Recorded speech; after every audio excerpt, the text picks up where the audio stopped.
From the Scientology Community Centre here in Dublin. My name is Stephen and I'll be presenting some of the most talented singers and musicians around Ireland as we go live across Facebook, YouTube and Instagram.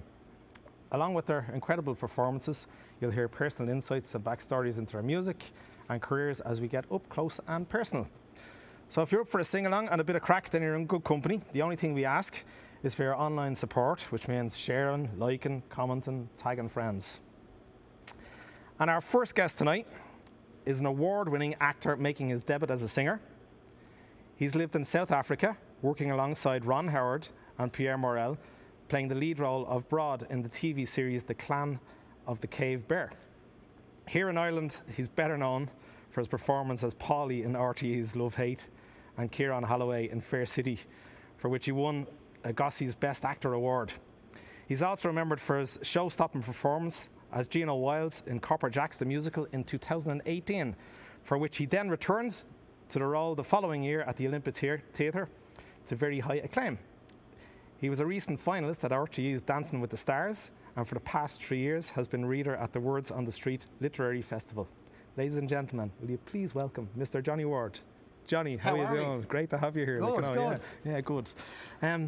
I asked you I about... think my head go that big, listen to that. I must see if it was like, yes, Do you know what? As I said to you just before we started, I think this goes down as one of the biggest intros I've had to read out for. No, thank you. Yeah, thank you so much. And listen, thank you so much for giving us, I suppose, the platform and the opportunity to do a few songs. No, and thank you. And you deserve an intro like that. Like as I was saying to you, you're an all-rounder, which is great. Well, we'll see about that in about 20 minutes. Like, stick to the acting, you bleeding muppet. Like, but no, it does. It gives us a bit of an opportunity. It's like when you rang me about 3 or 4 weeks back to do this, and I thought, look, at the decline that I won't be able to, I won't have enough time. So just to be able to bang out a couple of the songs on the piano, and it's amazing to be paired up with John Duignan, my neighbour, and also Vicky Kenny, the incredible Vicky Kenny on backing vocals and percussion. So hopefully we do it justice. But I am very nervous. I know I'm nervous because I've sculled about 2 pints of water and I'm absolutely gagging to go to the toilet right now. So hopefully it gives me some energy. Do you know what I mean? These wasn't pints of coffee, I suppose. Swimming my way through the Scientology Centre here. And I was surprised when I asked you as well to come along, and delighted that you agreed. As I say, you're going to sing songs that you wrote yourself. Yeah, all 6 songs that I'm going to perform are all songs that I've written, I suppose, in the last kind of year or two, but there's some of them I wrote when I was about 15, 16, when I used to be like in a little punk rock band, and kind of revisited them and sort of matured them and changed a couple of lyrics. And you know what, if it's good, great. If it's not, at least you gave us this platform to kind of do it. You know what? It's Friday the 21st of May today. It's my birthday. I looked out this morning. Happy birthday, by the way. No, thank you. That's what you said. And I looked out, and it's a miserable old day. So we're delighted to be here. We've got the support of Alan McGrath as well, who's doing fantastic things with the Disney Channel and all that at the moment as well. Okay. Well, look, Johnny, do you want to go and take the stage, and then we'll get talking to you after? Will you come up with me? Will you hold me hand, please? No.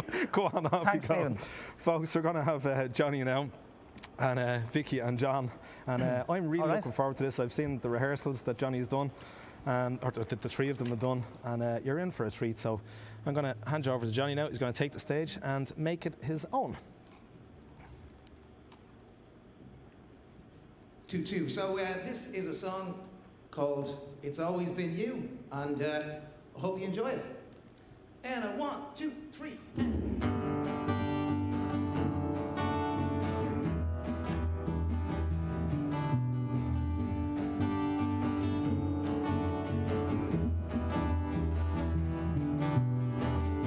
Guess who's back in town for one more round? I thought she was gone, but I guess she's been fine. Everybody told me to keep away, but I knew there was more words on that page. People gonna try and get in our way. This time take a different road and go our secret way.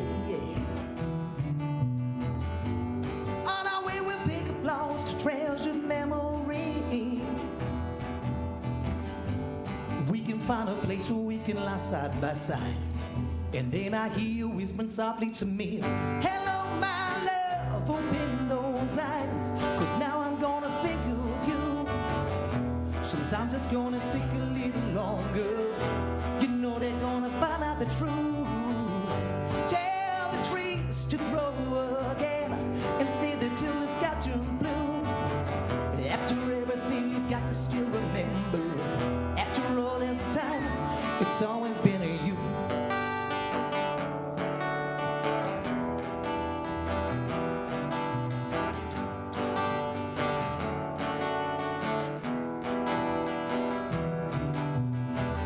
So what do I do now that you're back in town?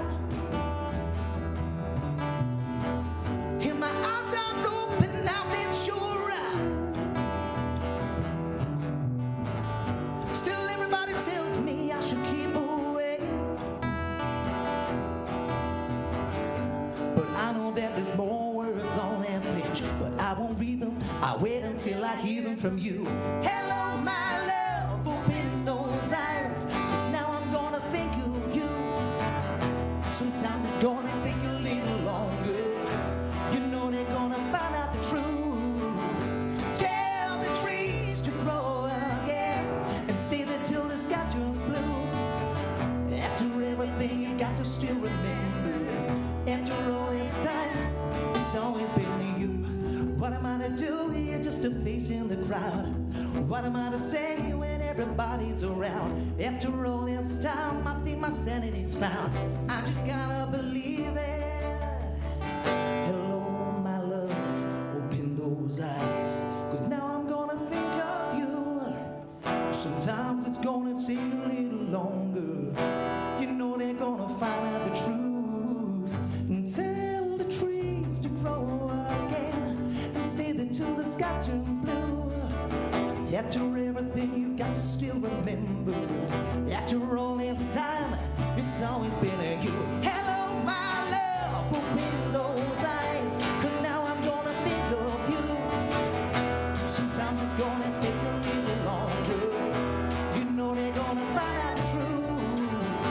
Tell the trees to grow again and stay there till the sky turns blue. After everything you got to still remember. After all this time, it's always been a you. Hello, my love, open those eyes, 'cause now I'm gonna think of you. Sometimes it's gonna take a little longer. You know they're gonna find out the truth. Tell the trees to grow again and stay there till the sky turns blue. After everything you got to still remember. After all this time, it's always been a you. Oh, thank you very much. Vicky Kenny there on backing vocals and percussion, and the one and only John Duignan on guitar. Wow. It's mad. I think even if this place had been absolutely jammed, we'd have that response at the end of it as well. You mean, what the heck? Anyway, right. We're going to move on and we're going to do a song called Stuck. It's a song I wrote when I was about 16. And then I kind of revisited it. And I hope you guys enjoy it. And if you don't, I mean, there's nothing I can do, really. How are we doing? All right? Good? Happy days? How's the monitor? All good? Happy? Okay. So this one is Stuck. Oh, 1, 2, 3,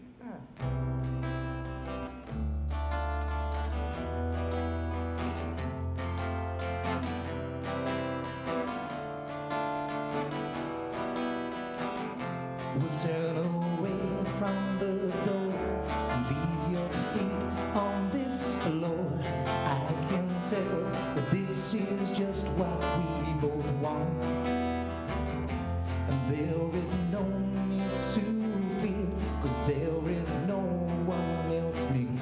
It's just the two of us, and this is what I want. So this is who I am now. I'm feeling death around me, oh yeah. I'm stuck in the middle of a situation and I don't know where to go. There's nothing I can do but stay around you, 'cause you left me all alone. I'm stuck in the middle of a situation and I don't know who to choose. I've got everything to die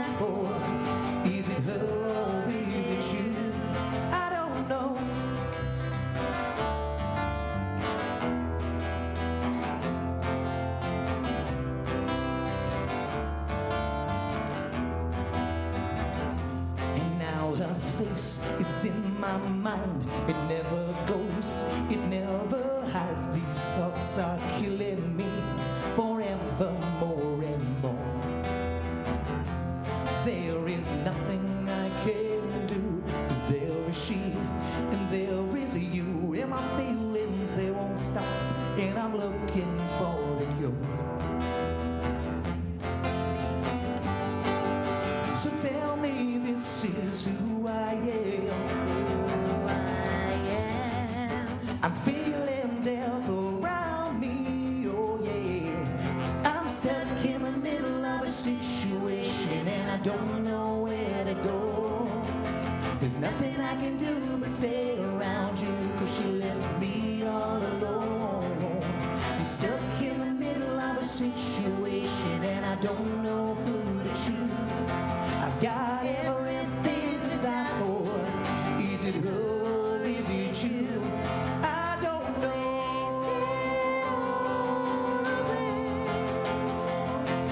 I don't know.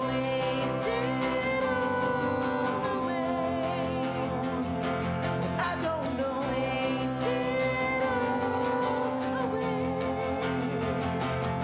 Because I'm stuck. I'm stuck. I'm stuck. Because I'm stuck in the middle of a situation, and I don't know where to go. There's nothing I can do but stay around you, 'cause you left me all alone. I'm stuck in the middle of a situation, and I don't know who to choose. I've everything to die for. Is it her or is it you?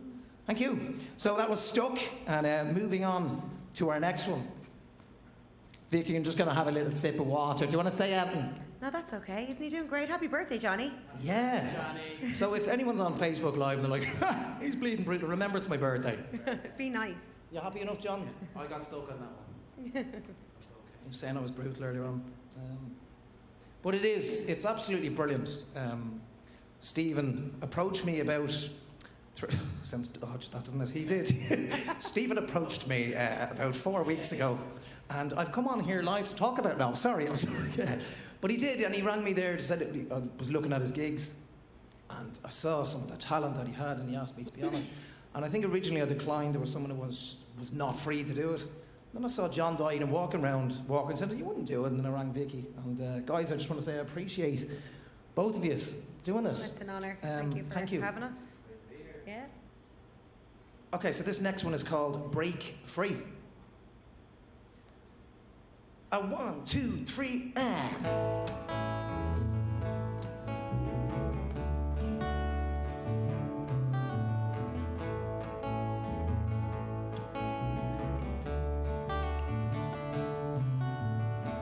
Looking back at the pavement to see her face, and I know that she doesn't feel the same anymore.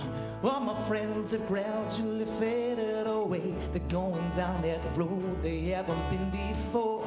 Everyone who's ever loved me has seen how I've changed. Everyone who's ever known me don't like how I've changed. All this pressure keeps on building up inside of my veins, and I'm sick of this place, and I wanna get out. I wanna get out. I wanna get out of here, 'cause everything is so wrong. I'm singing this song because I wanna get out of here. I said I'm gonna get out, I'm gonna get out, I'm gonna get out of here, 'cause all of this is just scum, but I'll be the one who's gonna get out of here. I need to break free.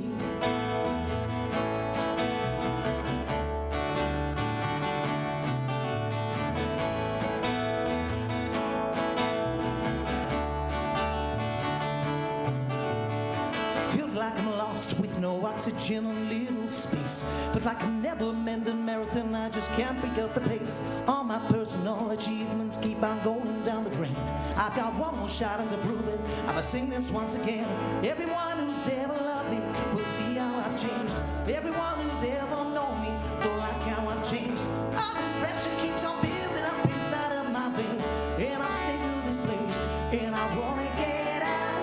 I wanna get out. I wanna get out of here, 'cause everything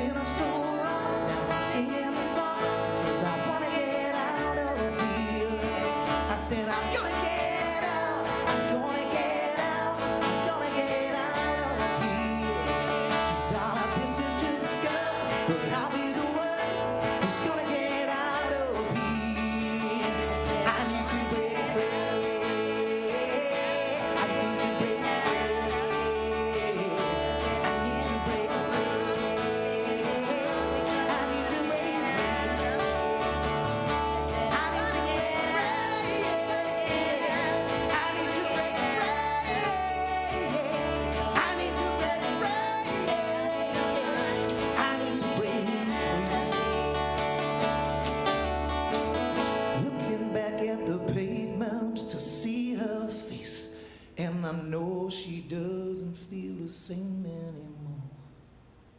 That was break 3. Thank you so much. Oh, God. Oh, mad. And that's the news this evening. So, the next song is a song that I wrote quite a while ago, and it's a song called Sunny. And I was very, very blessed to have this song. Pretty much cut a long story short, there's an organisation called Team 9 Ireland, and they were set up for the sort of in-betweens of Samaritans and Childline as well. And a friend of all of ours from Killamana, he took his own life, but I suppose in a weird way, not a blessing in disguise, but an awful lot of positive things came out of it. His mother, Maureen Bulger, she set up this amazing organisation, did a survey, she went around schools, and I suppose kids said that they, I don't know, well, teenagers, they felt that they were in that weird age to ring Childline, and also felt too young to ring the Samaritans. So we did an awful lot of work and a bit of charity work as well, and I played the song for Maureen, and she had it as a charity single a while back, around 2005, for Team 9 Ireland. It's a sad song, but I think all the rest of the ones we've kind of done so far are a bit happy anyway, aren't they? Yes. Yeah. So I hope you enjoy it. This one is called Sunny.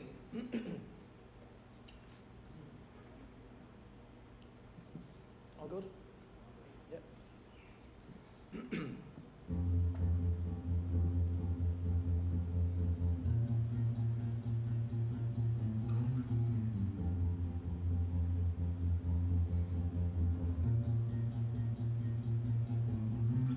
Johnny, I've got a problem, were the words I heard that day.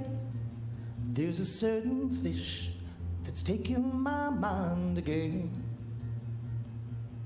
So I said, Sonny, let's going through your head. Things are gonna be okay. There are plenty more fish and pearls the opposite way. My friend Sonny is a daydream believer, but Sonny, he'd always be there for me and you.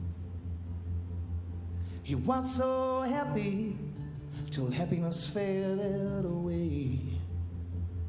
But I think someday, one day, he'll make it through. Johnny, I've got an addiction, were the words I heard that day. There's a certain pill that's taking my mind again. I said, Sonny, what's going through your head? He said, acid and cocaine. And as he tried to explain, I slowly just walked away. My friend Sonny is a daydream believer, but Sonny, he'd always be there for me and you. He was so happy till happiness faded away. But I know someday, one day, he'll make it through. Johnny, I need some money, 'cause there's people after me, and I'll probably die if you don't try to help me. So I said, Sonny, let's have a sit down. But he ran away from me, and as I watched him go, a sad thought came into me. I thought Sonny was a daydream believer, but Sonny, he'd always be there for me and you. He was so happy till happiness faded away. But I know someday, one day, he'll make it through.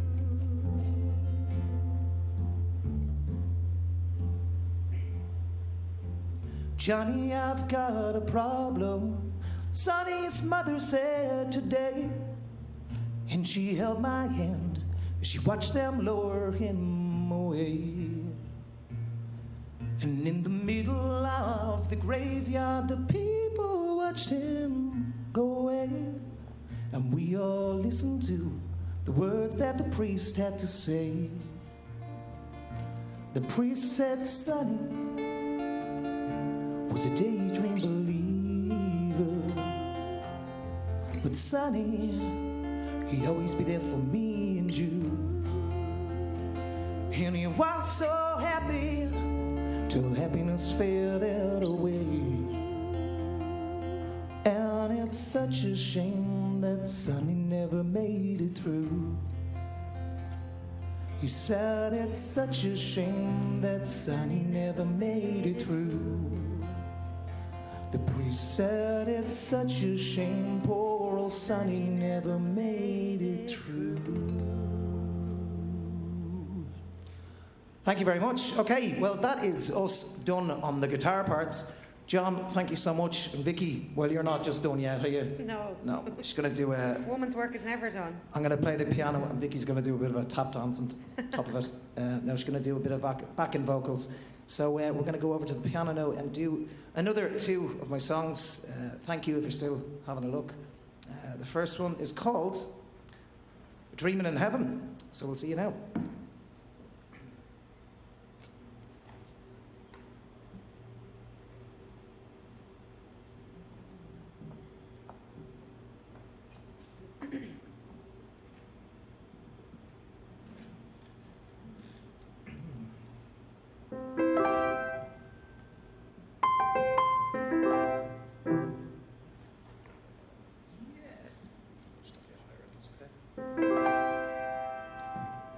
A song I wrote, a while back, and about positive thinking, about meditation, about sleeping, and I think when the first lockdown happened, I think an awful lot of us got into meditation, so I hope you enjoy the song. This is called Dreaming in Heaven.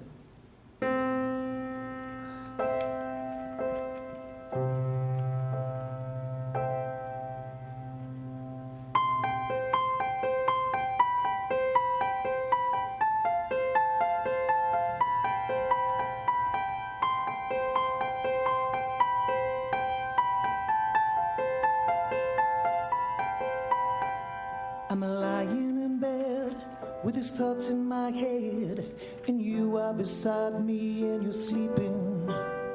It's empty, it's red, and so I study you instead. Now I'm wondering what you are dreaming. Are you dreaming of me? Is it us that you see? Do you need company? Will I enter your dream? So I then shut my eyes, I take a deep breath and sigh, and I realize we're on top of a mountain. We're looking up at the stars in the sky, with not one soul inside.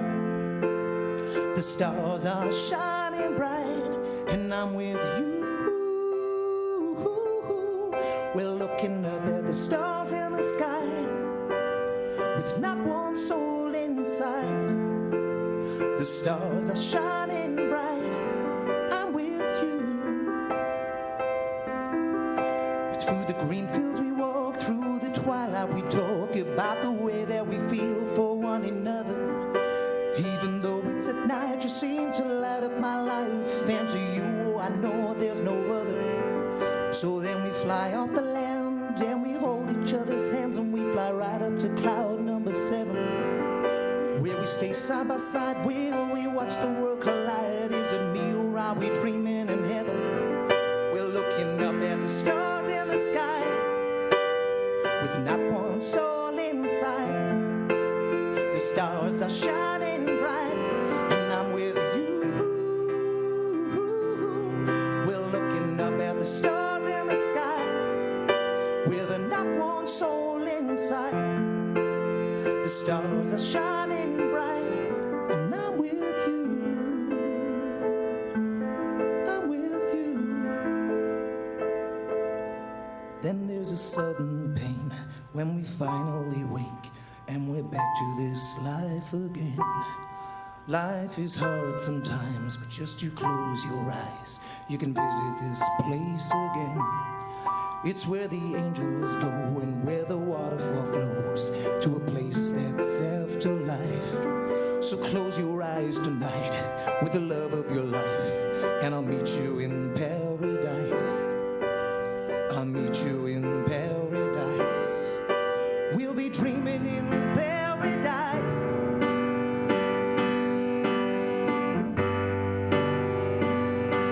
We're looking up to the stars in the sky with not one soul inside. The stars are shining bright, and I'm with you. We're looking up at the stars in the sky with not one soul inside. The stars are shining bright, and I'm with you. I'm with you.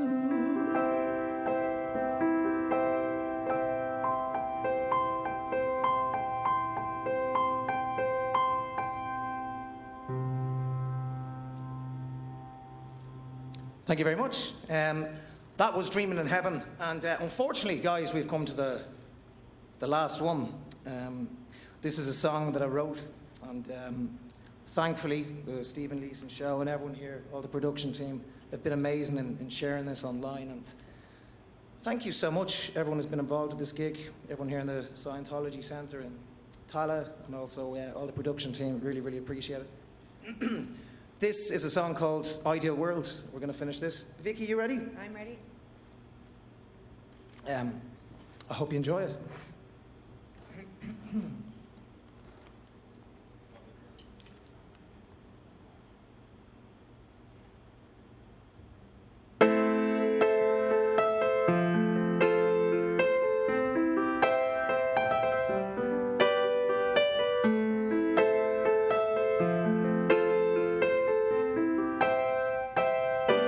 There's no more think about it, watch new side of stage. No more secret dressing room where the memories were made. I can't believe it's over, and I know this hurts us both. Oh, but the memories and time and drinking wine will keep us strong enough. The moment that you open up to me about your world, give me the perfect opportunity to show you what I'm worth. And the second that I share with you my dark and lonely past was so difficult to ever fade, and time was running fast. Look at us now in an ideal world. I'd never look back. There'll be no reason to look back. I see you right now in an ideal world. I'd never walk away. Never want to walk away.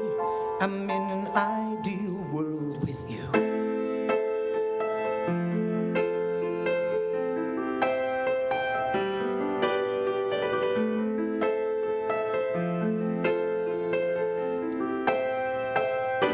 So let's leave this in silence. Let's walk away as friends. Let's pretend that I don't think about you and that heartache never ends. The full 360, it even took its turn. Oh, I'll be your Edward in that castle. If you'll have me, I'll return. The moment that you open up to me about your world, give me the perfect opportunity to show you what I'm worth. And the second that I share with you my dark and lonely past was so difficult to ever fade, and time was running fast.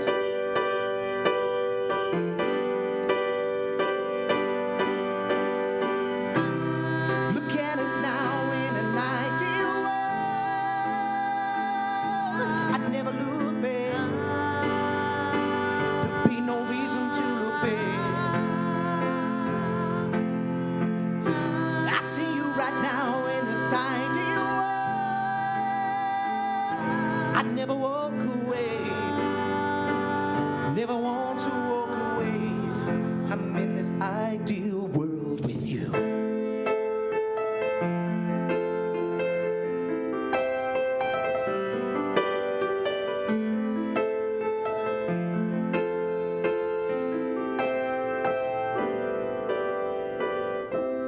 Look at us now in an ideal world.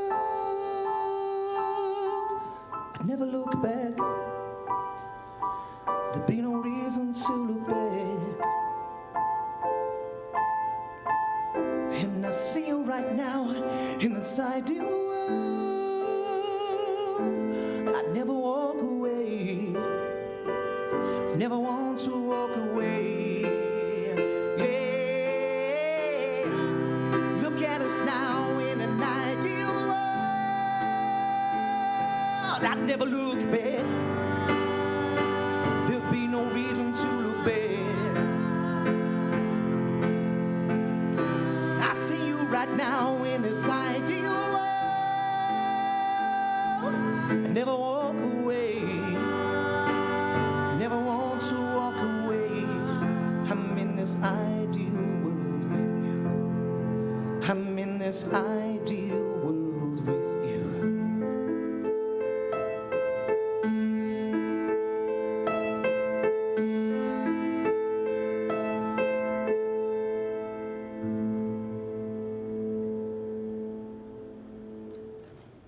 Thank you very much.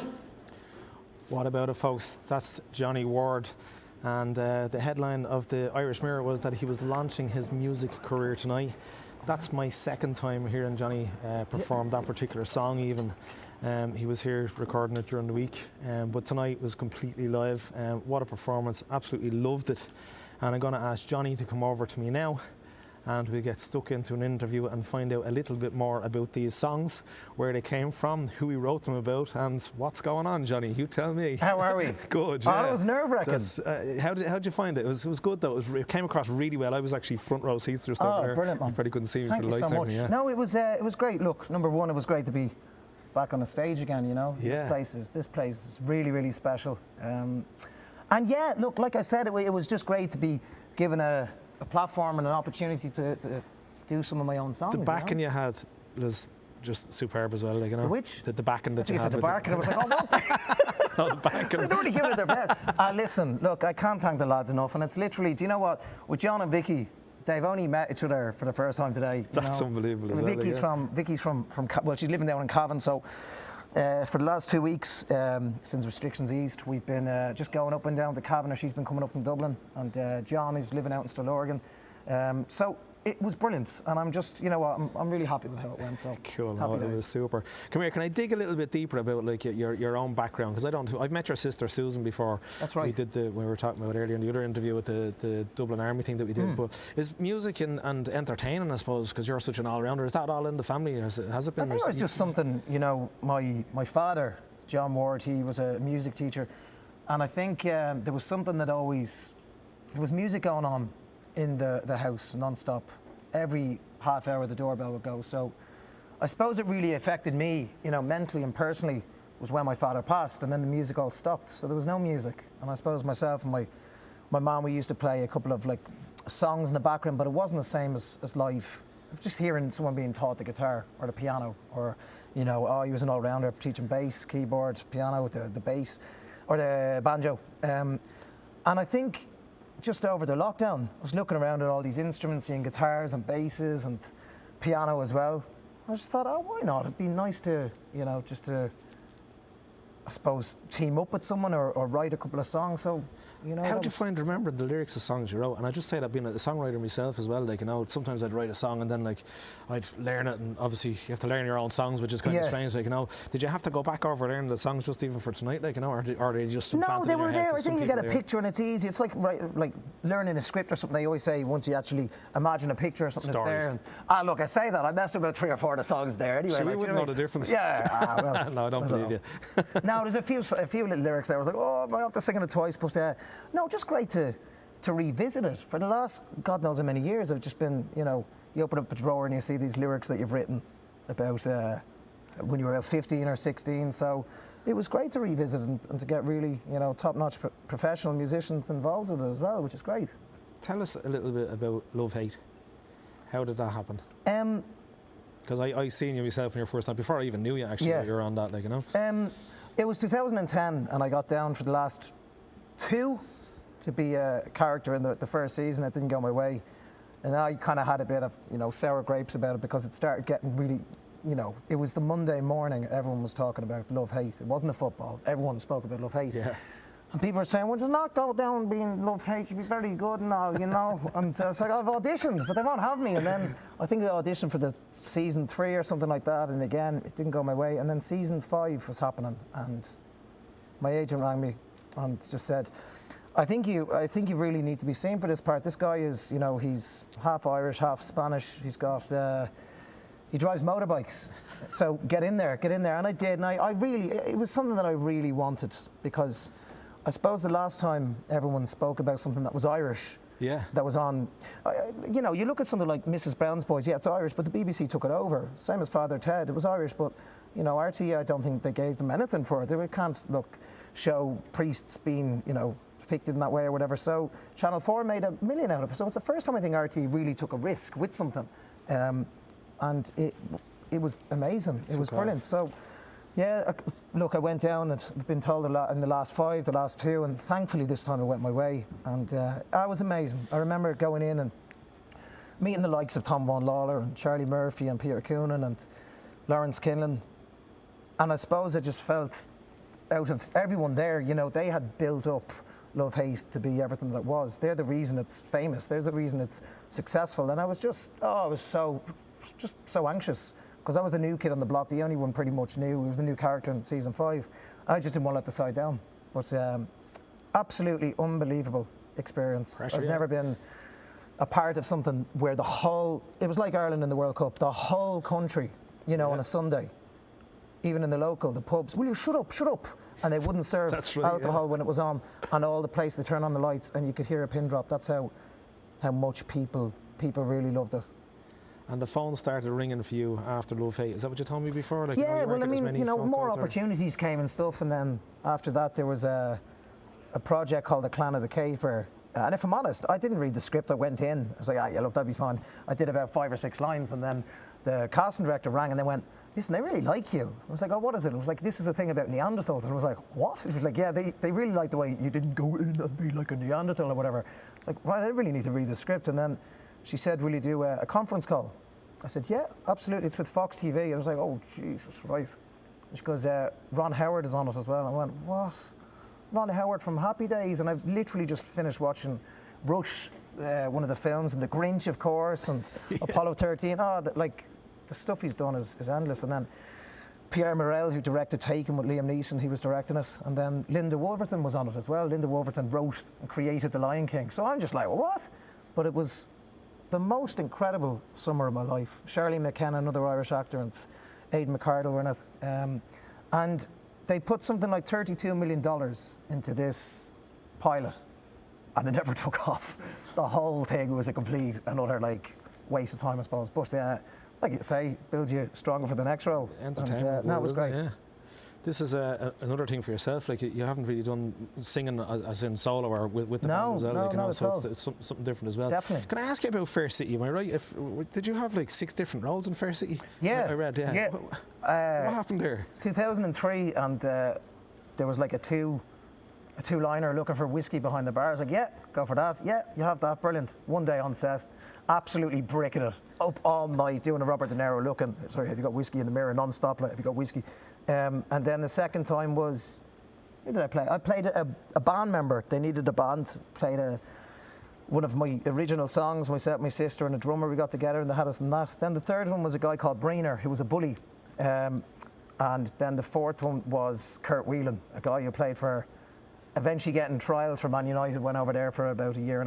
And then, that was the 4th time. So yeah, five parts. Did anyone ever notice that did anyone ever say to you, I thought you were someone else? Or? No, I never said it, in case I didn't get the gig. Do you know what I mean? Yeah, of course. I was like, yeah, all right. They knew at the end. But listen, as an actor who wants to live in Ireland, it's possibly the best, most consistent job you can get. It really is. Yeah, I was an extra a couple of times on Fair City. I never got to see yourself, but I was, believe it or not, You know yourself, it is. It's a great atmosphere. They're 12 hours of the day, I think. Yeah, Fair City. Long days. Fair play, a lot of work on it. And then the theatre stuff that you done, I've seen it in the Panto a couple of times, whatever that. Yeah. That's right. It was the Rapunzel one you went to see, wasn't it? Can't even remember. I've seen so many over the years. Yeah. Getting in, is it all the acting goes with the theatre stuff as well? Is it a different type of acting? It must be as well. I suppose. It is. You're projecting a lot more. And obviously with Panto, it's a lot more sort of cartoon for the kids and the families and all that kind of stuff. And that's why it was something I will always do it. there's some people in the game that'll say they'll never do Fair City or they'll never do Panto. You know, I think as an actor you should take a different exit Do both. on a roundabout and do it all. Do it all. Do your musicals, do your pantos, do your, you know, start off somewhere. And I just think it's important that you. I mean, well, to be an actor is to step into the shoes of someone else, and I think it's really, really important. But I love doing the pantos. It's not really officially Christmas in my head until you're doing a panto. I've been doing it since I'm a kid as well, and that's why last year, you know, well, Christmas just gone. Yeah, we had a massive blow with the whole COVID thing, but everywhere I did. But I think people in the arts. Probably, you know, we all suffered and we struggled, but it was great to do, you know, an online panto and all that. I was just going to ask you about that. What was it like doing the online panto? It was like this. It was like, except I'm not going, isn't that right, boys and girls? Oh yes, he did. And absolutely nothing back. Nothing. You know what I mean? And I'm playing the body. We used to have a booth. I'm like, geez, these actually light me out here. And then you look at it, you can't see anything. How did you get past the famous line though? Like, oh yes, he did. We had to do it ourselves. You had to do it yourself. Oh yes, he will. Oh no, he didn't. Horrible. Atmosphere was just awful. It was horrible. But then they edited all of us, and I went to the drive-in panto myself, and of course they edited in all the voices. But it was great, you know. From our point of view, looking into the cars, you know, because we're not looking at the screen, we're looking at seeing people laughing and stuff. It was the same as Coppers, but it was really, I suppose, really rewarding to see that, you know, parents could still get out, have that traditional sort of panto feel. And we were looking at the cars, and they were all laughing, which was brilliant, which was great. And same as Coppers when we did the drive-in panto there as well. No. Drive-in show there as well. Not deadly. And had you done any other online stuff before this? Like, or since then? What sort of online things are you talking about? You know all about it.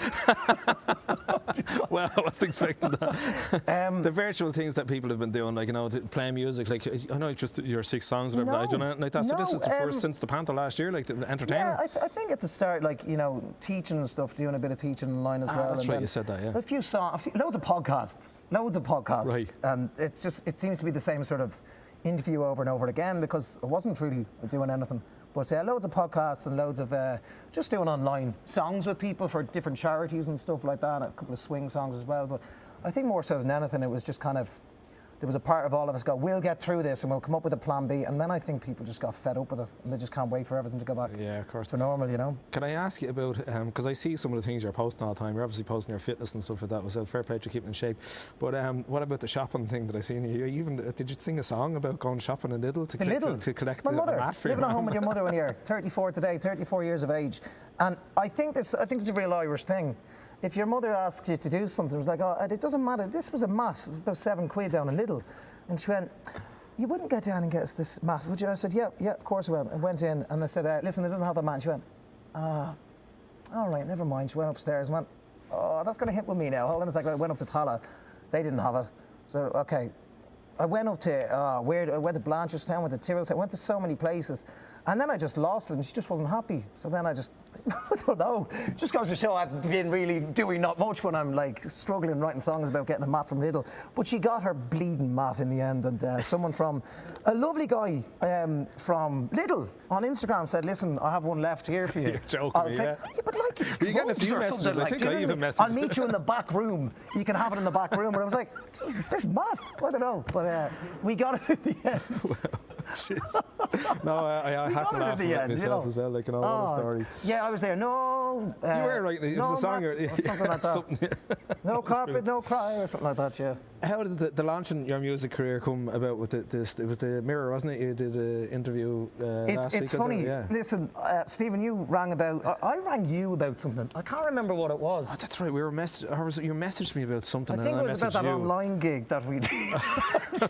No, we did. So I don't know what it was. And I can't remember. Yeah. Rang you about something. Then you got on. Actually, you look, and I had seen, you know, some of the people that you had on it before, and then you had asked, would I be interested? And I suppose at the start I was like, oh no, I don't know. And then I just thought, you know what, why not? And then the Mirror and the Star, they had done an interview there. Started as well last week, yeah. Okay. And they were just saying, oh, how, you know, have you got anything coming up? And you know, all I have been talking about, I'm very in a lucky position. Like when everything does go back to normal, Coppers will come back. I've been saying about 2 years, but I miss that so much. I really do. We all do as a cast as well. But so many, like the demand for it, and it is almost sold out as well. We haven't even tell us about Coppers. Give us a bit about Coppers. Well, I haven't seen literally it. just on that, and anything else talking about. I said I was doing this gig, and next day I was like launching a brand new music career. I was like, oh, I don't know about this. But no, Coppers is just honestly the first. It's Paul Howard does all the Ross O'Carroll Kelly novels and plays, and I just remember it's the only thing I went in just off book, not beating myself up. It just I couldn't put it down. It's so funny. I remember just wanting to work with Paul Howard after seeing some of the Ross O'Carroll Kelly plays and the Gaiety and stuff, and he's just a genius at what he does. So went for the audition, and yeah, that was it. And then it's just one of those things. There's no passengers on board. Everyone is just. It's just hilariously funny. The most, I have not laughed as much on anything as what I've ever done, apart from, Copperface Jackson the musical. The script, the people, the music, the songs, the lyrics. One of the lyrics is, "Where culties go to flirt in inter-county shirts." It's just brilliant, and he just brings so many people together. And I got goosebumps there. Like about a month ago, we were looking at, people were asking just online, is it coming back? You see the Olympian, you see. We all walk out. My character walks out, Gino Wiles. He walks out to Maniac 2000, Mark McCabe, and the whole place it's just amazing. That is the ideal world, and hopefully things go back. You're a car clamper, is that what it is? Well, that's it, yeah. Pretty much it's about a guy called Gino Wiles, that's played by myself, and he's the captain of the Dublin football team. But when he's not doing that, because it's an amateur sport, he has to work as well. So he goes around clamping people. Musicians. Yeah, well, yeah, exactly. Yeah. But he doesn't clamp anyone with a Dublin registration. He always clamps people with Kerry registrations. Right. And then, ironically, he falls in love with... Jeez, Francie's not going to be too happy about it. No, or he's not. No, you're right. Yeah, you're right. And he goes around clamping people from the country, anyone he calls a bog or a cultie. And then, ironically, he falls in love with a girl from Kerry a week before the All-Ireland final. That's when it becomes Romeo and Juliet and all the songs are absolutely amazing. Your own car got clamped as well during that or something like that, wasn't it? During the rehearsals, my own car got clamped. Yeah, I'll never forget it. I was like, this is like, what did it say? Life imitating art or whatever? Art imitating life. I was like, oh, God, couldn't write it. You saw the funny side of it anyway. Yeah, definitely have to. Listen, Johnny, thank you very much for coming on. I really appreciate it. You're going to come back on with us at the end. We're going to sing a song. Yeah, you have to. Like, it's not the end of Johnny, folks. He's going to come back up with that. Really appreciate it, Johnny. Thank you so much. Our next guest tonight has the road in his blood. This is etched into his guitar playing, singing, songwriting and performances. His record deals with some of the major labels date back to the early 1980s. He has collaborated and written songs for the best of the best in the music industry worldwide. In November 2020, he had a #1 hit on the iTunes Irish vocal charts. And just last month, himself and his son played for our president, Michael D. Higgins, on his birthday. Ladies and gentlemen, will you please welcome legendary singer, songwriter, musician and producer, Francie Conway. Cheers, Bob. Thanks, Bob. 800 years of occupation. Want to get that to you? We got over it. Our closest neighbors are our friends. A sad civil war tore our souls apart. The journey continues. Today we live in peace. Our river keeps on flowing. We stand tall. Our river keeps on flowing. One for all. Our people have circled the globe. A welcome smile everywhere we go. We bring our poetry, our music, our song and dance. Our sportsmen and women light up the day. Pride in who we are all the way. Our river keeps on flowing. We stand tall. Our river keeps on flowing, one for all.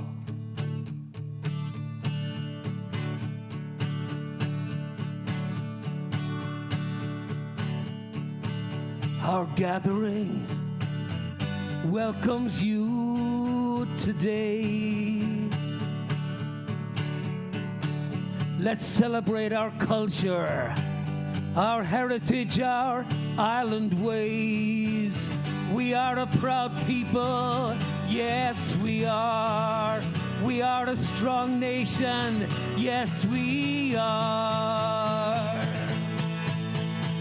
Our river keeps on flowing, we stand tall. Our river keeps on flowing, one for all. Our river keeps on flowing, one for all.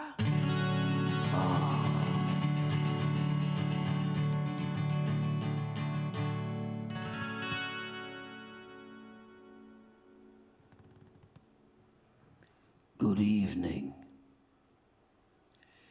Before the lockdown, to be in an incredibly beautiful, wonderful theatre like this, and when I would say, good evening, the entire place would come back and say to me, good evening. So now I'm going to ask you, the guys at home, watching on your phone or on your laptop, on your computer, whether you're around Ireland or Holland, or Sweden or Switzerland or France this evening, and I just want to hear it back from you. Good evening. I can hear it. I can feel the vibes. Tonight, I'm going to get an opportunity to do a few new songs. And, you know, one song, I always wanted to write a song about Dublin, but it's very hard because every angle has been covered. You know, everybody, like so many people have written songs about Dublin. And during the lockdown, I was going out for walks most day and doing a lot of writing. And one day I came out the top of Marley Park, and Rory and I, we were trying to do our 10,000 steps. You're going to meet Rory in a little bit. And we came out the top gate of Marley Park, just by College Road. And there I saw it looking down on top of us. It was the Hellfire Club. And I thought, my God, I just love my times going up to the Hellfire Club. And I love being in the shade of the Hellfire Club. And then I went, whoa, whoa, that could be my song. So I got the song anyway. I'm going to play it for you. But before I do it, I'm going to say that there is a wonderful organization up by the Hellfire Club called Save the Hellfire Club. There's a lot of developments going on which could possibly ruin the area and destroy it for everybody, from all of us in Dublin and everybody living around the area. So please, you know, take a look online, Save the Hellfire Club. Look at their website. Up in, you know, they're selling T-shirts up in the mountain, up in the Trove Store, I think they call it, up where the wooden mills is. And it's a great thing to be part of. So, and the next time you're up in the Hellfire Club, have a think about us.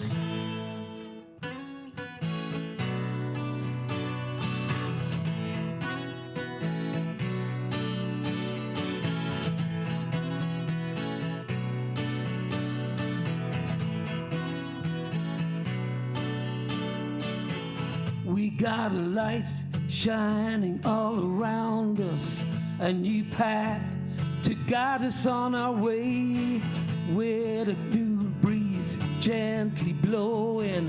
The future is ours, we can shape it anyway. With you at the Hellfire Club, we can see the future. In the shade of the Hellfire Club, we're gonna live it up. From these streets our nation grew. Unknown sacrifices only told to a few. How women and children carried such pain, supporting loved ones, the dreamers, the brave. With you at the Hellfire Club, we can see the future. In the shade of the Hellfire Club, we're gonna live it up. Eternal words rise from the shadows, visionaries of a time to be told. Behan, Joyce, and Wild breathe inside us, shining a light on the air every day. Sounds ring out around every corner. We can hear them everywhere we go. Ronnie, Philo, and Luke etched in our hearts, captivating our soul as to who we are. With you at the Hellfire Club, we can see the future.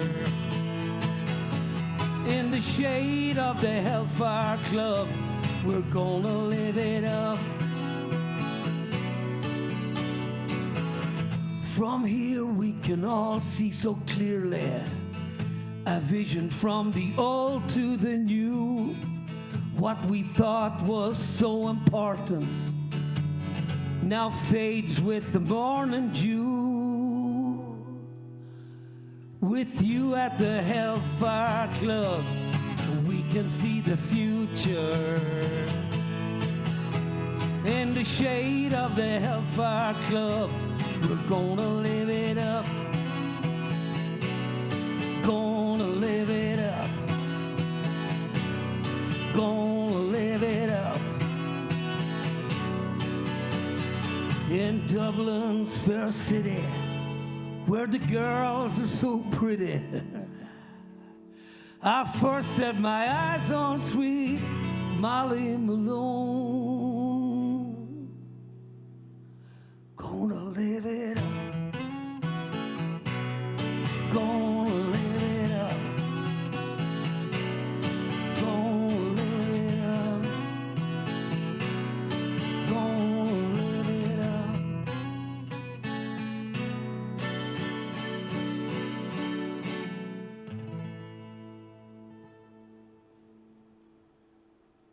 The Hellfire Club. I might see you up there sometime, you know. This next song, Stephen asked me to think about it. And I did think about it. And when I think about it, I reckon it's possibly one of the most stupid songs that I ever wrote. And it's amazing the way the song just kind of caught on with different people. And I mean, when I got the idea for the song, Finbar and I were on tour in the States, and we were in Boston, and we were meeting all these guys, you know, these Irish guys living there, who were coming up to us and saying about, how we miss Ireland, and we miss beans and toast for breakfast, we miss the sausages, we miss the cup of tea. I had actually tea bags in my pocket. I gave them a few of them, but that's beside the point. But anyway, I mean, I was asking, like, well, what do you do for a living? And some of these guys were saying, well, you know, I'm a painter. And I was thinking, merciful jays, if you were back in Dublin, you know, you wouldn't be living out in the Cape with a swimming pool, 2 cars, and kind of living the lifestyle. So I started getting the idea about this exaggerated thing about homesickness. And then when you think about it, if you're to write a song for here in Ireland about homesickness, you can't really go wrong, because when the Irish people are abroad, you know, have you ever experienced this? Irish people are abroad, you know, and they're kind of homesick and they want to come back to Ireland. Broken hearts. Then they come back to Ireland and they're totally fed up with it. They want to leave again. So the homesickness is coming in both directions. So I got this idea for a song. I recorded it with Ronnie Drew and Finbar Fury Sier de Jong and Peter Lundgren. And yeah, it's had its own bit of a journey. I hope you're going to enjoy it. It's a song called A Drop of Irish Rain.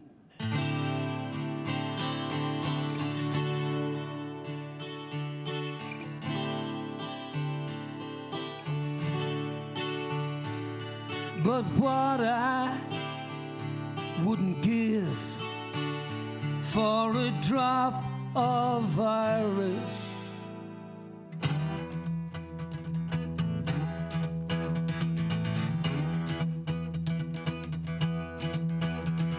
ski down slopes at Christmas, drank tequila in the desert sun, made love by the shores of midnight, sailed the Atlantic just for fun. Bungeed off the Empire State, swam from Alcatraz to Frisco Bay. Got a phone call from Nelson Mandela, and I won the lotto the same day.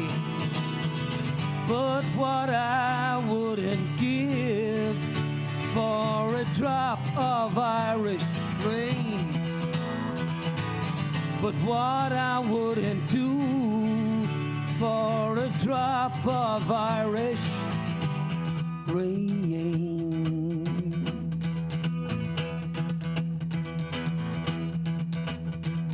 Across the Australian desert, all I had with me was a cold flask of tea. Climbed Mount Everest for a good view of the world. Drove for Jordan in a Grand Prix. Won an Oscar when I starred with Madonna. A Grammy when I wrote the song. Sold 100 million copies when the movie was number one. Yeah. But what I wouldn't give for a drop of Irish rain. But what I wouldn't do for a drop of Irish rain.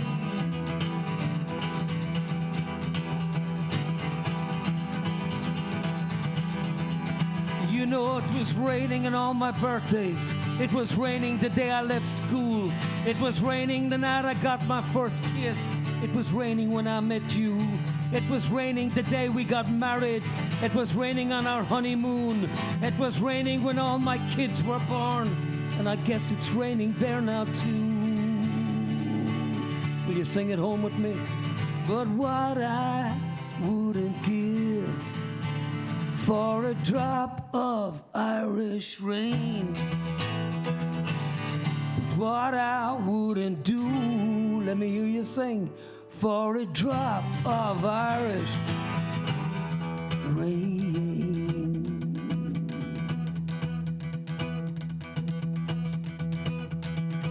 Swim up Niagara, flew Concord home for tea.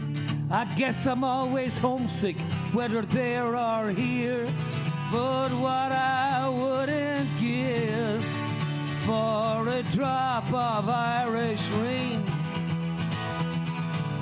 But what I wouldn't do for a drop of Irish rain. What I wouldn't give for a drop of Irish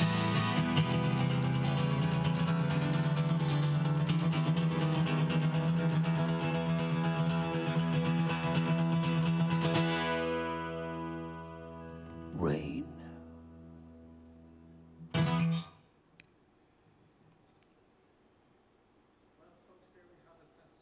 Francie Conway with his first 3 songs of the night, and I'm going to want to ask him about one in particular, which is the Hellfire Club, because it's not too far from here actually. I'm only from down the road as well here, so an interesting song, and especially the last song which he just sang there as well, which is very interesting. He told me a story. I went to a music college out in Ballyfermot, and believe it or not, Francie Conway was the songwriting teacher at the time. Francie, that was absolutely brilliant. I love it. Songwriting coach. Coach. Yeah. Okay. And John, there was with Johnny's band also was with us out in the college. Okay. Yeah, well, you've seen them all go through that college. It's been magic. Yeah, it's been magic. I never. But by the way, you're very, very welcome, and thank you very much thank for you coming for here. the invitation. Really Thank you. No, I mean, like, I never would have thought that when I was in the college, even that I would have been a couple of years later asking you to come along. And do you think I did? I mean, do you think I would imagine? Who'd have thought? This is great. You know, brilliant. thank you.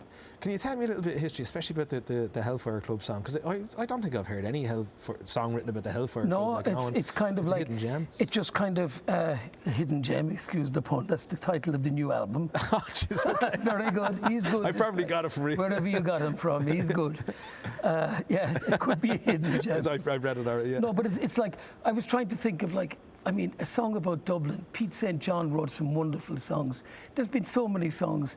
The late Liam Riley wrote a lovely song. You know, there's been some lovely songs written by friends of mine about Dublin, and I couldn't find an angle. And then, as I said, I came out with Rory, and there it was, and I went, we're all living in the shade of the Hellfire Club, and I thought, that's me, I'm in. No, it's brilliant. Like, you're writing songs like constantly over the years, like, I believe. It's obviously since I met you, I've seen songs coming from everywhere. And I remember a friend of mine, a mutual friend actually, Shay Kavanagh, who's saying that over the years you've been constantly writing songs. It's great that you're able to keep it going, like, Where are you getting all the ideas from? Like, I know you're helping me even and all the other students with ideas for songs, but how do you get the ideas? Like, it's brilliant. Like, I know that's one example, but yeah, the lockdown, I have to say, was quite liberating for me, because the lockdown gave me a chance to rediscover who Francie Conway was. Okay. And I got quite a surprise when I met him, And I went we haven't met each other. We haven't been hanging out together for a long time. It was nice to see you again and kind of, oh, you got a new cap. Oh, lovely. And it gave me a chance to kind of reconnect with songwriting, to reconnect with the rock background that I come from. And when we brought out the album, The Hidden Gems, we brought it out in December, which is a ludicrous time to bring out. But being a rock and roll album, I wanted it to be out on John Lennon's anniversary. And the response we got has just been fantastic to it. The reviews and everything, it's just been, and the radio attention we're getting from the States to Australia to Britain, it's just great, And talking about being a rocker, which you always say that you're a rocker, that's why I was so surprised when I heard the last song, A Drop of Irish Rain, which I still think is a brilliant song, by the way. It's deadly, it's so true, but I heard Ronnie Drew's voice on that song when you were recording it. Is that right? Yeah. Ronnie, Ronnie has so much interest in music. Ronnie used to come out to my house, and we used to just hang out together, and Ronnie was a big Lead Belly fan. Right. So it gave us a chance to sing the blues together. And, and Ronnie had this passion for just, he was well known for one style of music, but he had a passion for all kinds of music. And he was a rocker, he was a blues man, and he was the high chieftain of our tribe, He was the one musician who united us all as musicians in the country. I remember, I think it was Ronnie's 60th, and, out in the back garden, Christy Moore was outside there with the acoustic and the sweat pumping off him. Bono and Edge were playing inside in the kitchen, and Finbar and John Sheehan and Noel Keelan, the piano player, we were playing inside the sitting room. Wow. Where would you get that, But when when I wrote the song, because it was, and even when I was writing it, I couldn't stop laughing when I was putting the lyrics catchy together. Though, it's just like. And then I thought that it was raining on all my birthdays. I thought Ronnie's voice would be great for that. So I called Ronnie when I got back. I think I was doing some gigs in Holland or somewhere, and I got back and I called Ronnie and I said, Ronnie, I think I have the song for us. And he said, I want to hear it. And he said, and I said, but I haven't recorded it. And he said, sing it over the phone. If it's fucking good enough, it'll work over the phone. So here I was with my dressing going on, the phone in front. But what I wouldn't give for a drop of, and then it was raining on all my birthdays. It was raining, and I could hear at the other side of the phone, Ronnie going, that's mine, I'm singing that. And when he was recording it, he did it 43 times. 43 times? Because he was a perfectionist. And we actually ended up using the very first version that he did, because there was a real energy in his voice. There was something new in his voice. So it was the very first one that we used. That's unbelievable. What did he I know never that, told or did him. you ever tell him? I never told him, because he would have killed me. As I said, he was the high chieftain, Well, listen, you're going to sing another few songs. You're going to change the scene a little bit. What are you going to sing now? Well, I suppose one of the songs that it was a hit for me in the 80s, and it kind of keeps reoccurring so much.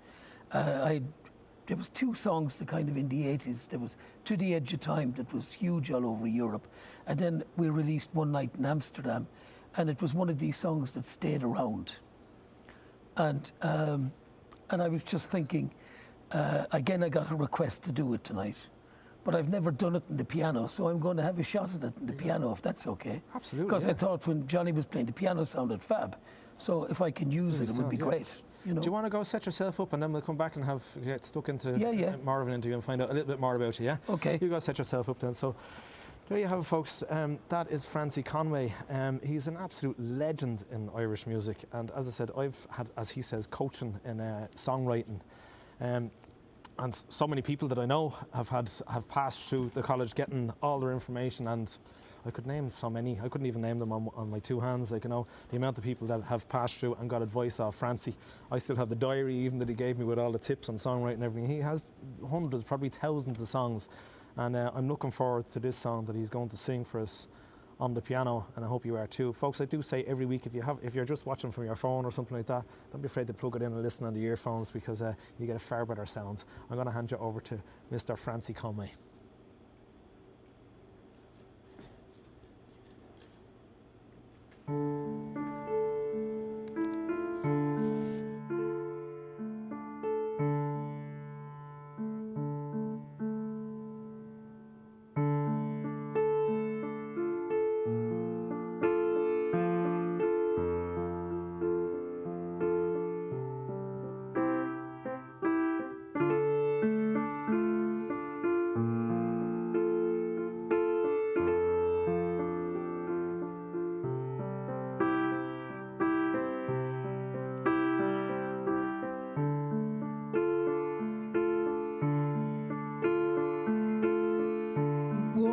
Go and the night has come.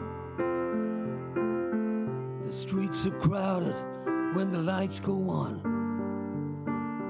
Some out there looking for romance for a while. The town is ready for whatever's your style. See me, I got some things in mind. Some old friends haven't seen for a while. Tonight I'm ready and you're here with me. I'll show you loving as it used to be. One night in Amsterdam, all I need to help you understand. One night in Amsterdam, show you something just what I am.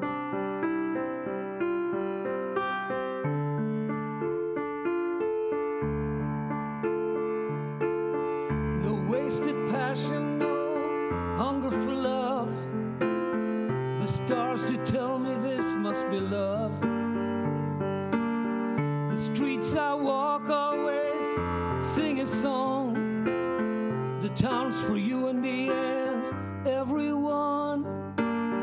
It took my heart and it stole my soul. The longing's there and I must go home. Tonight I'm ready and you're here with me. I'll show you loving as it used to be. One night in Amsterdam, all I need to help you understand. One night in Amsterdam, show you something just what I am. One night in Amsterdam.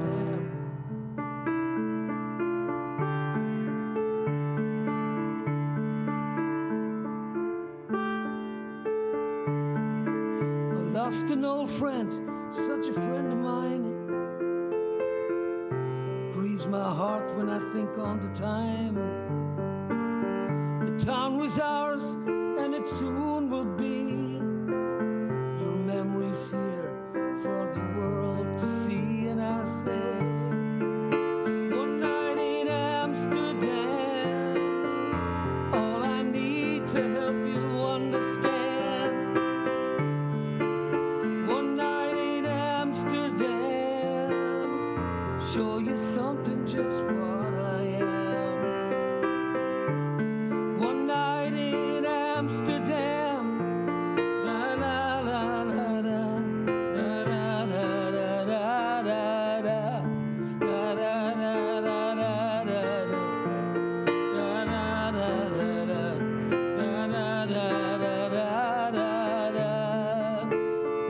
night in Amsterdam.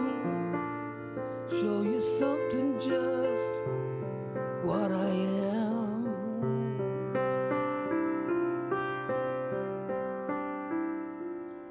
One night in Amsterdam.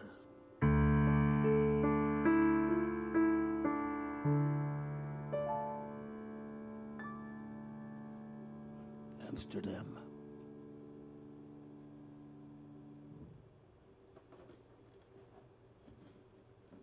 So I suppose we get the guitar again and continue on. Thank you very much.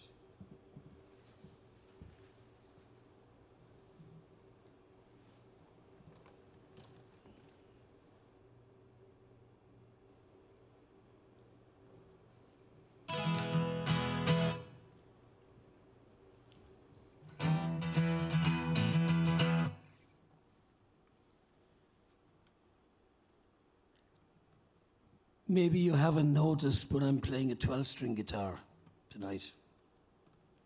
It's a big difference from a 6-string guitar because there's 6 more strings. I got this idea for this song because for many, many years people were asking me, why do you wear a scarf? I kind of feel dressed when I have a scarf. I like wearing a scarf. And I just thought to myself, maybe I should write a song about a scarf and let people know why I wear a scarf.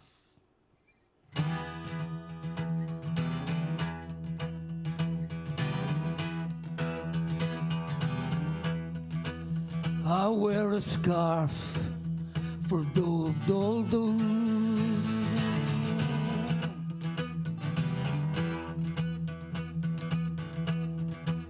I wear a scarf.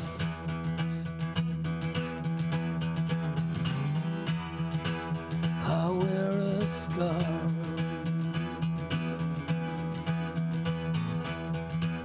I wear a scarf.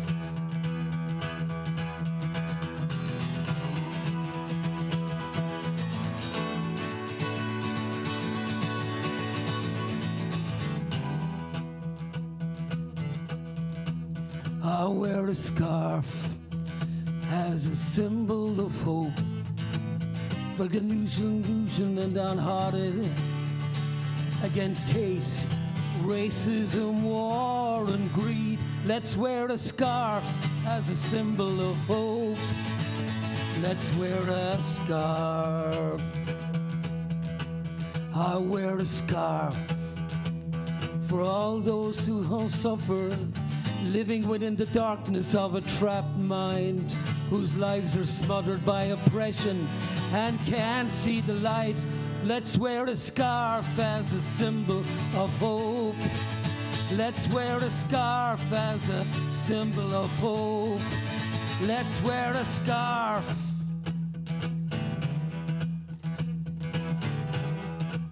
I wear a scarf for all those who hunger, never been surrounded by a blanket of love. The sick, the lonely, the poor, the beaten down. Let's wear a scarf as a symbol of hope. Let's wear a scarf as a symbol of hope. Let's wear a scarf.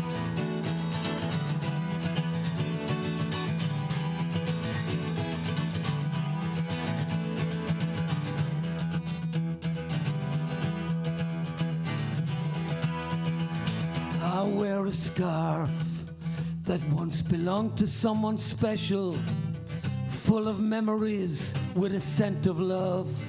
Sometimes just to be cool, rainbow colors, black and white. Rainbow colors, black and white. Let's wear a scarf as a symbol of hope.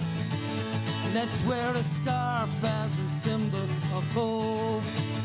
Let's wear a scarf as a symbol of hope. Let's wear a scarf as a symbol of hope.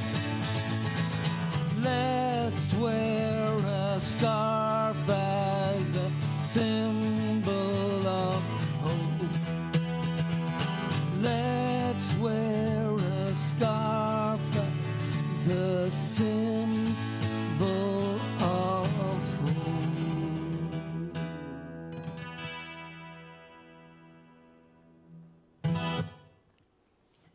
Sometimes when you try brand new songs, it takes a while to get into them. I'm going to have a very special man join me now.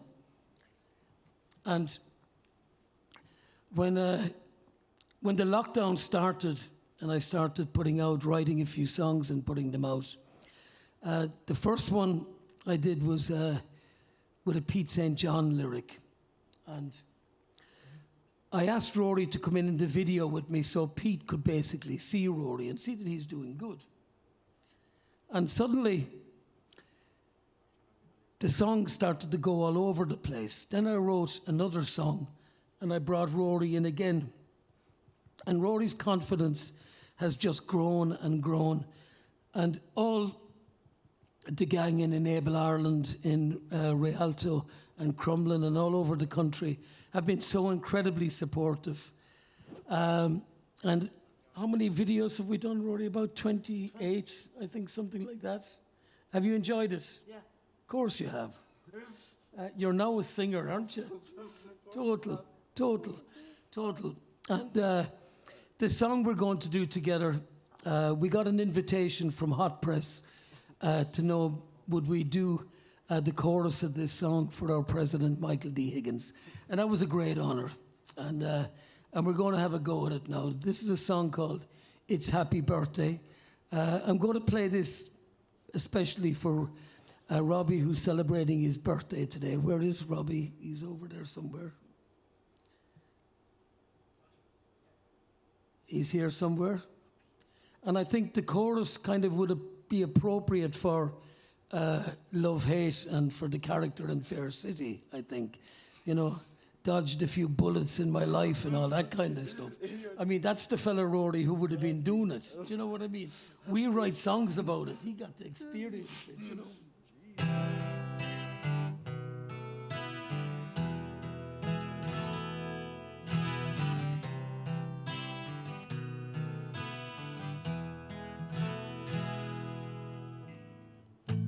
At 18, I would gladly have taken 35. Cleveland Square, forever in time. With life waiting around the corner. No fears, no worries, always had an escape. Today, stay lucky, it's happy birthday.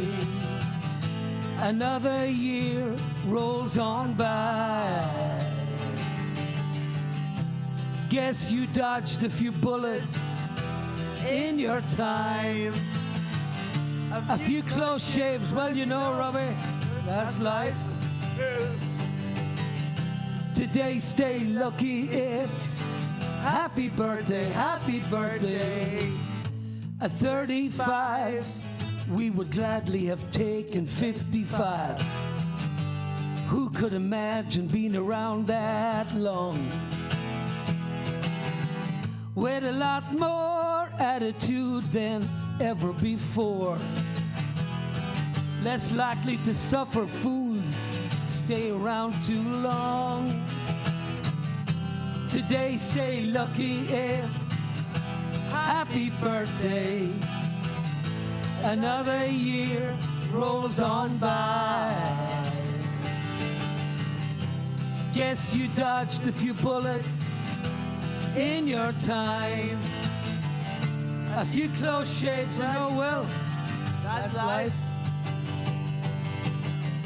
Today, stay lucky, it's happy birthday, happy birthday. At 55, we will gladly take anything. Whatever life has to offer, we're on board. Take each day with a grain of salt. Live every moment, never lose hope. Will you sing with me, Rory? Today, stay lucky, it's happy birthday. Another year rolls on by. You sing it on your own?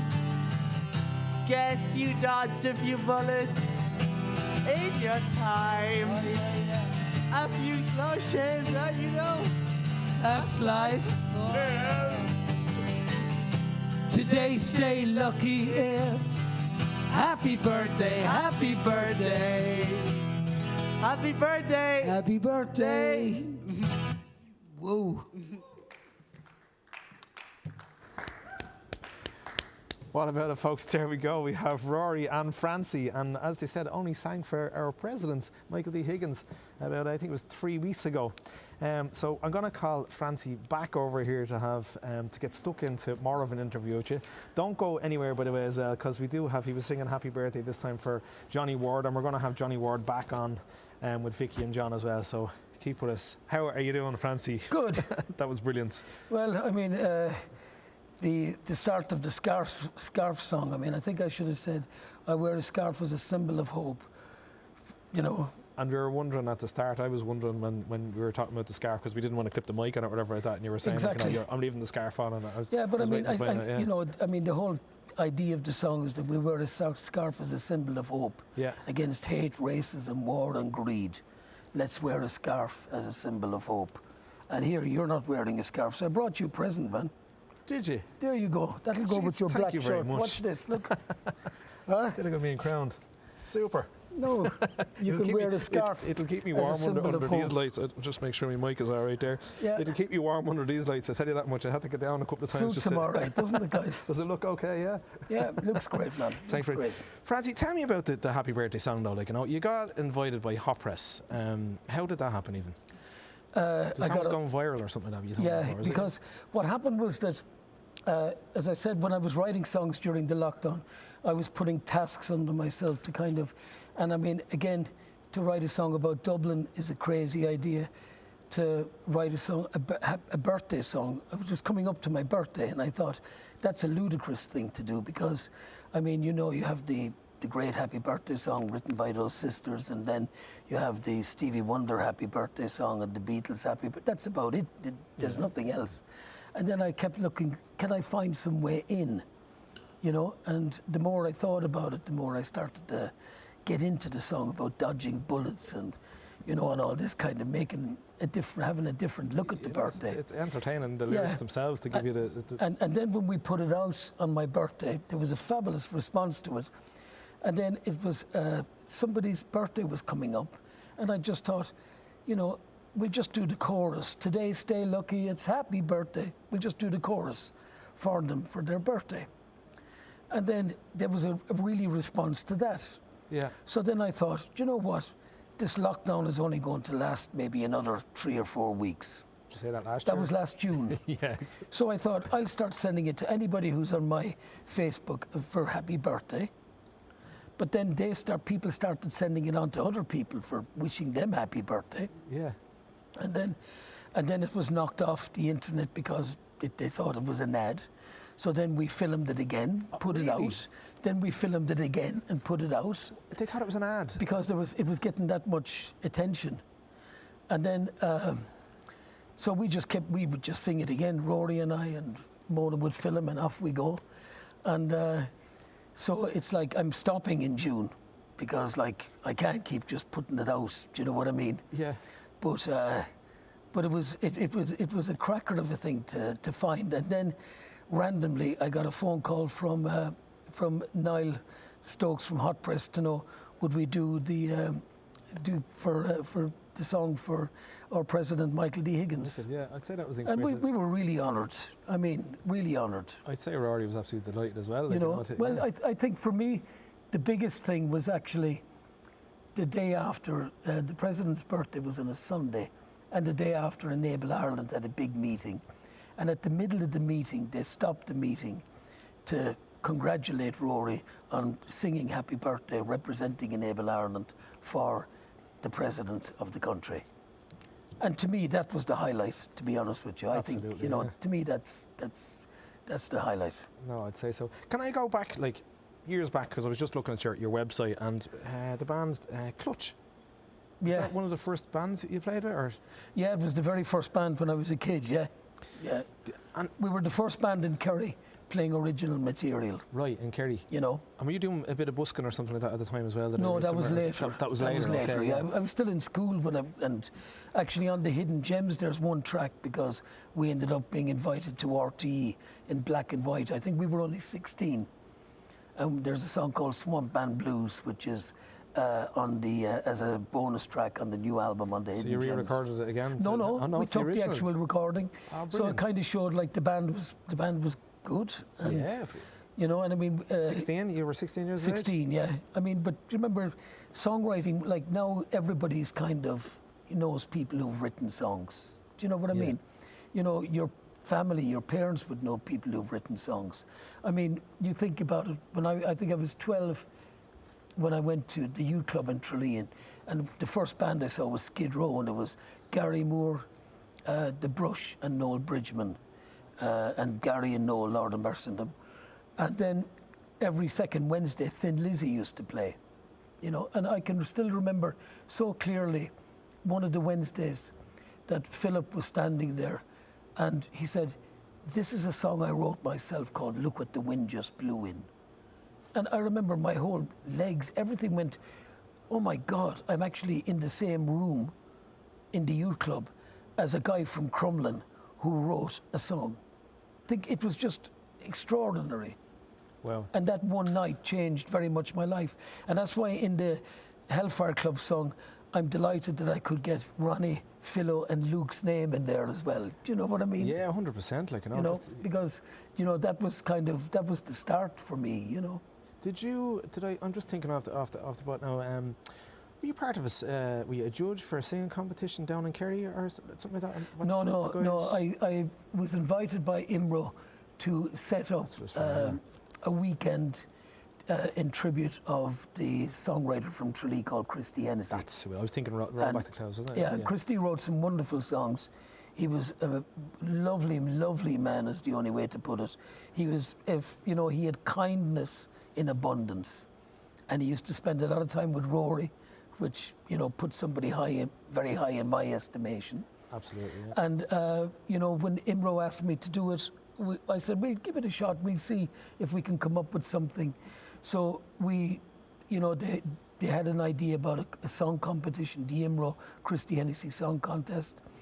And then I had a project called Troubadour Club, which is, bringing new songwriters to the stage and to giving them a platform to get their songs heard, combined with established songwriters.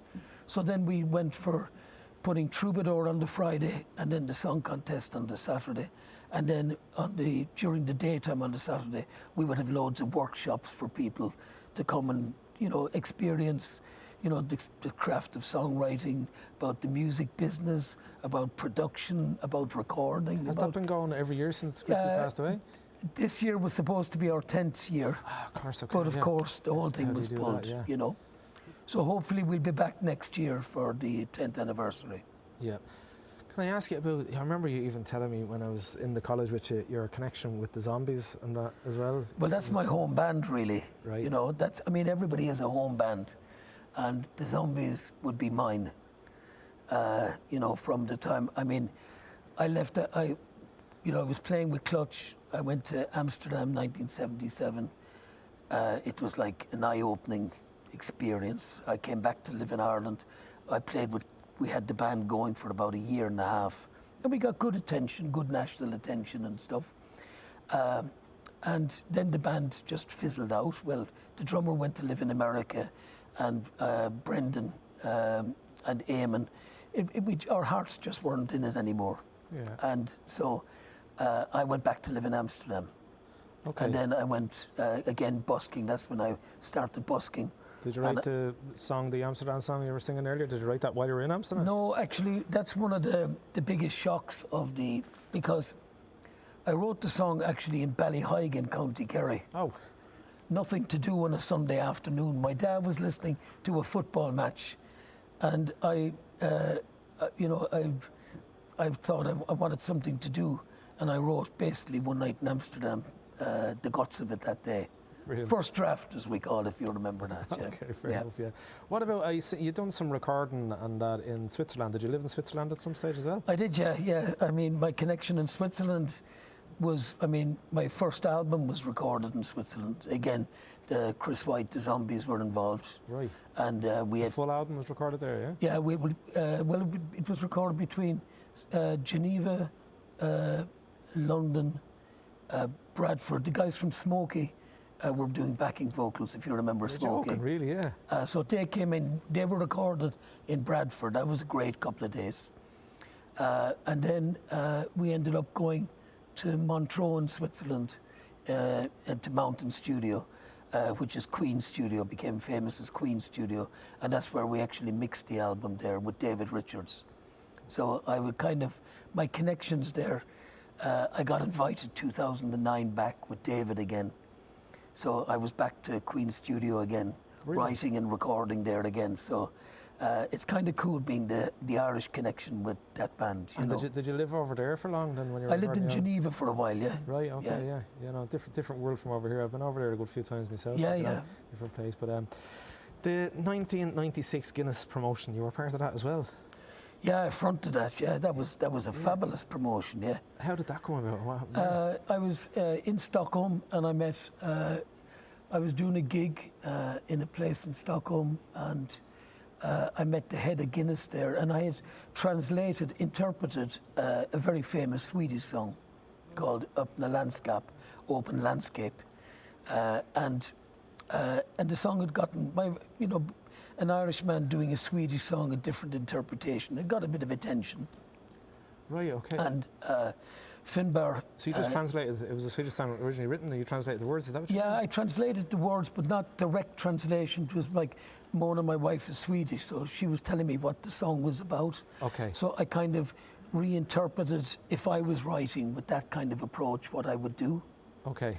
And it was something very much like the way Rod McEwen did the Jacques Brel songs. So I was a big fan of the way he did In a Kitapa and The Port of Amsterdam.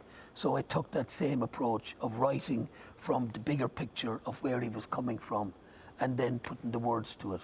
Brilliant. And the songwriter Ulf Lundell, who was like legendary status in Scandinavia, and Ulf said it was the best version in English that he'd ever heard. Yeah, that's a compliment. So that was cool. That was cool. Because I often thought actually, like, you know, when you're traveling around, I'd be listening to songs and hear it in a different language. I'd be like, oh, it'd be cool if I translated that in English. This is me personally now, and I'm realising when I find out what the song is, the reason why I know it already is because it was an English song translated into a foreign language. Yeah, it could be. Like, and I mean, people have, it's Eurovision time at the moment, and I mean, people in Ireland used to always think that like European music coming from France and Germany and Holland and everything else, the only music they were listening to was Eurovision.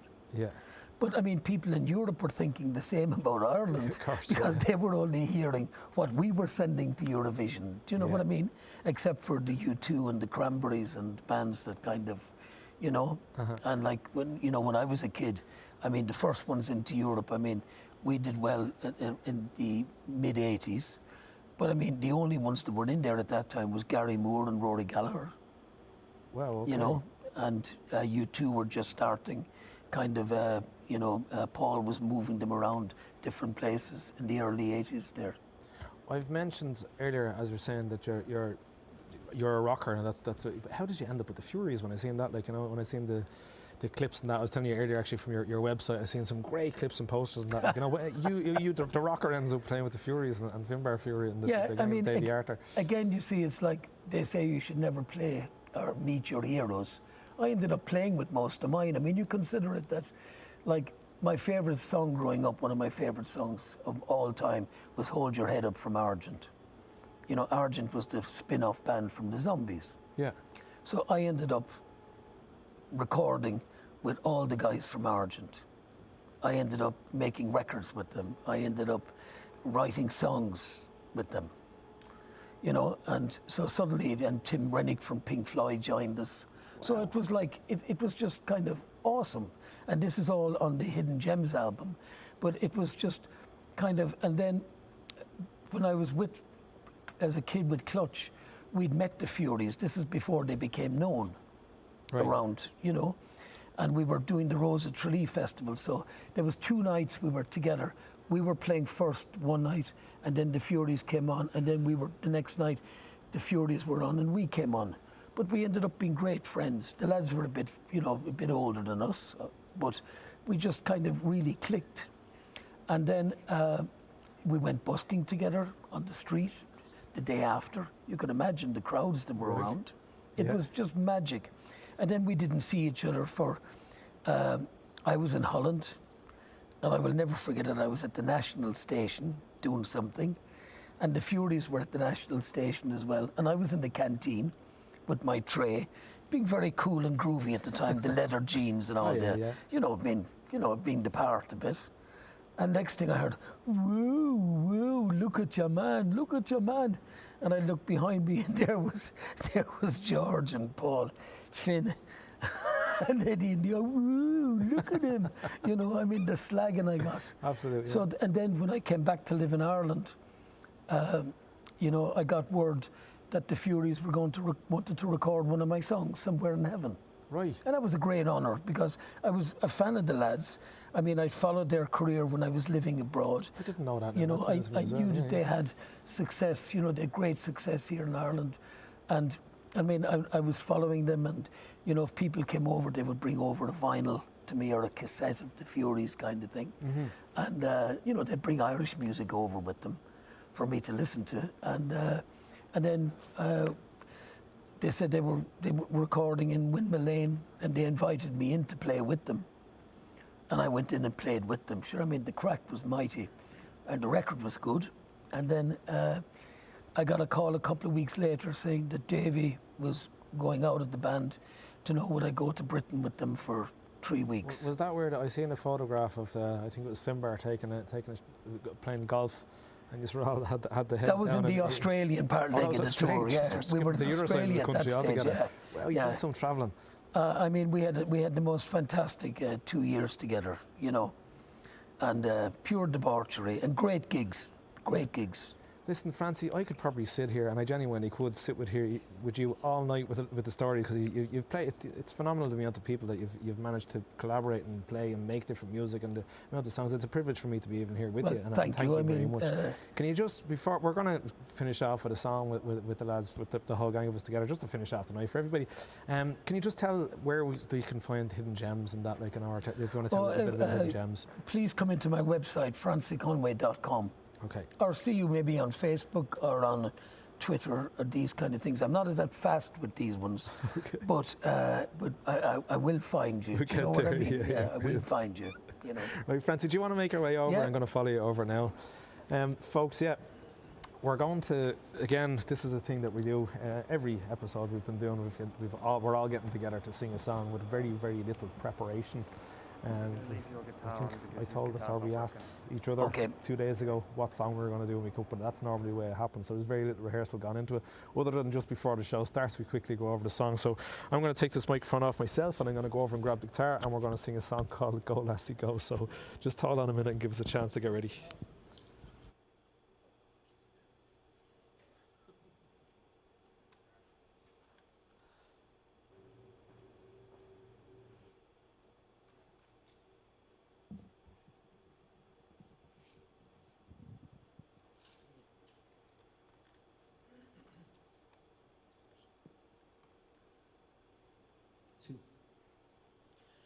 Hang on, before we do anything. He's going to find you. He's going to strangle you. I'm going to kill this man. I wear a scarf as a symbol of hope. Thank you very much. Appreciate it. Thank you. Lads, thank you all for coming tonight, especially you, Rory, as well. Thank you very much for coming tonight. And you can sing along with us. We're going to sing Go Lassie Go. I started off. Of course you do. Oh, the summertime's come, and the trees are sweetly blooming, and the wild mountain thyme rolls around the blooming heather. Will you go, Lassie, go, and we'll all go together to pluck wild mountain thyme. all around the blooming heather. Will you go, lassie, go? If my true love she'll be gone, I would surely find another where a wild mountain pine grows around the blooming heather.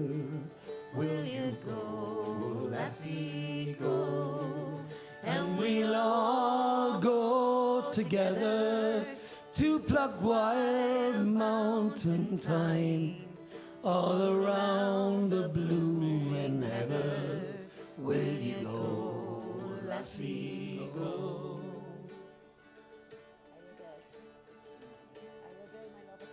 I will build my love a tower under pure crystal fountain, and on it I will bow all the flowers of the mountain. Will you go, lassie, go? And we'll all go together to pluck wild mountain thyme all around the blooming heather. Will you go, lassie, go? And we'll all go together to pluck wild mountain thyme all around the blooming heather. Will you go, lassie, go? Will you go, lassie, go? Thank you very much, folks. Folks, before we finish off, I think we have a little surprise which is coming in there. It's another scarf, is it? Do we all get one? I feel a bit left out. Oh, look at this. Ah. Oh, wow. Happy birthday. Oh, thank you so much. Happy birthday to you. Happy birthday to you. Happy birthday, dear Johnny. Happy birthday to you. Thank you so much, guys.